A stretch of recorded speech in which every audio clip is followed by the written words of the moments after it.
दिवाळीच्या पार्श्वभूमीवर गांधीनगर बाजारपेठेतील वाहतूक व्यवस्थेत बदल करण्यासंदर्भात करवीर तालुका शिवसेनेने निषेध नोंदवत याचे निवेदन गांधीनगर पोलीस ठाण्याचे पोलीस उपविभागीय अधिकारी व पोलीस निरीक्षक यांच्याकडे दिले आहे।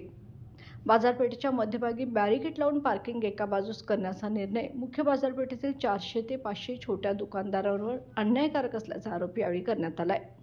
शिवसेना नेते राजू यादव हे म्हणाले की सर्व व्यापाऱ्यांना समान संधी देत फेरविचार करून पार्किंग व्यवस्था सुधारावी, यासाठी त्यांनी उपविभागीय पोलीस अधिकारी व पोलीस निरीक्षक यांच्याकडे निवेदन दिले असून अधिकाऱ्यांनी कोणत्याही व्यापाऱ्यावर अन्याय होणार नाही असं आश्वासन देखील दिलं आहे।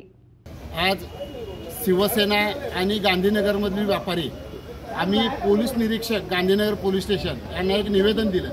त्यांनी या 8-10 दिवसापूर्वी दिवाळीला जी गर्दी होणार त्यासाठी वाहतुकीचे नियम घातलेले आहेत। वाहतुकीचे नियम घातले ते गणेश टॉकीच्या तिथून वाहतूक वळवण्यात आलेले आहे वळवडी मार्गे, इकडं गांधीनगरमधून वळवडी मार्गे जाणार। तर त्यामुळं मूळ बस स्टॉप जवळ जी बाजारपेठ आहे, ज्या बाजारपेठेत पूर्वीची बाजारपेठ आहे त्या बाजारपेठेत ग्राहक येऊ शकत नाही।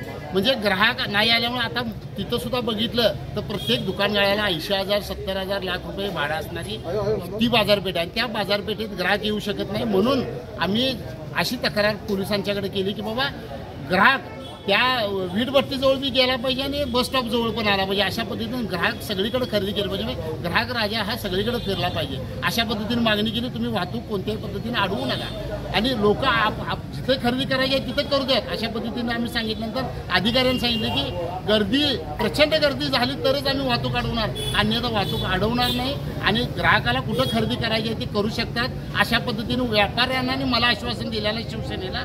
त्यामुळं आम्ही आज अधिकाऱ्यांना सांगितलं की कुठल्याही व्यापाऱ्यावर अन्याय होता कामा नये अशा पद्धतीने मागणी केली। अधिकाऱ्यांनी सांगितलं कोणत्याही प्रकारे आम्ही व्यापाऱ्यांचे अन्याय होणार नाही याची दक्षता घेऊ। बाळ, फ्रीजमधून श्रीखंड काढ ना। आम्ही पूर्वी घरीच बनवायचो श्रीखंड, त्याची चवच वेगळी होती। आता काय सगळं रेडीमेड। आजी, हे श्रीखंड खाऊन बघ। आज तुझ्या आईनं घरीच बनवलं की काय?